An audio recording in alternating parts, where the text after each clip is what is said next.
When the lockdown was announced, I moved into my grandmother's house. It has a separate house, a garden, a yard, and a garage, where I began spending almost all my time, hauling all sorts of junk from the scrapyard.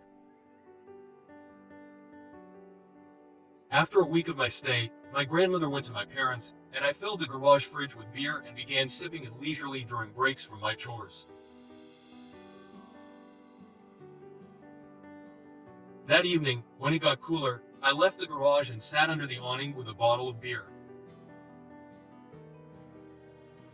Since Aunt Vera's yard is divided by our fence, I saw her emerge from the shower, wrapping her robe around herself and tying it with a belt. "What are you standing there for?" she said, stopping and looking at me, realizing that an attack was about to occur. I lifted the bottle of beer and showed it to her, as if offering it, since I had long known that she was a big fan of a good kick. "What's this?" she asked, making a surprised face. "Beer," I answered and put the bottle on the ground by the bench. "Beer? Just beer," she said, replacing her stern face with a smile.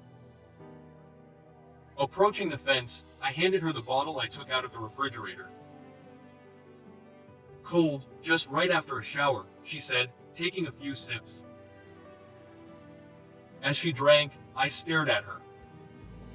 A shiver ran through me. Strange as it may seem, I really liked her. But where else? I thought and drove my thoughts away. Having finished her beer, she said thank you and left. Her image stood before my eyes all evening. A woman with tanned, velvety skin. She looks like a woman of a certain age, I thought, working in the garage. One evening, a couple of days later, I saw her in the garden, doing something between the beds, bent over them. After some thought, I decided to invite her for a drink and see what happens. The next day, seeing Vera, I suggested we sit, talk, and most importantly, have a drink. She happily agreed, taking money from me to buy fuel and telling me to come back in an hour. I was happy. My plan was gradually coming to fruition. Having got ready, I went to Vera's, then stopped in her summer kitchen, where she set 2 bottles on the table and some snacks. She rinsed the glasses and set them on the table. We drank, had a snack, sat for about 5 minutes, and then she asked point blank, "You've probably never tried this before." Her words made my whole body tremble. I was afraid to show my hands, as they were shaking like an autumn leaf.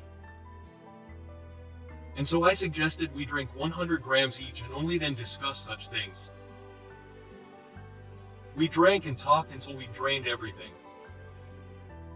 She got up from the table, came over, and hugged me tenderly, and I hugged her. That was the beginning of our secret friendship. We drank and worked until my grandmother returned.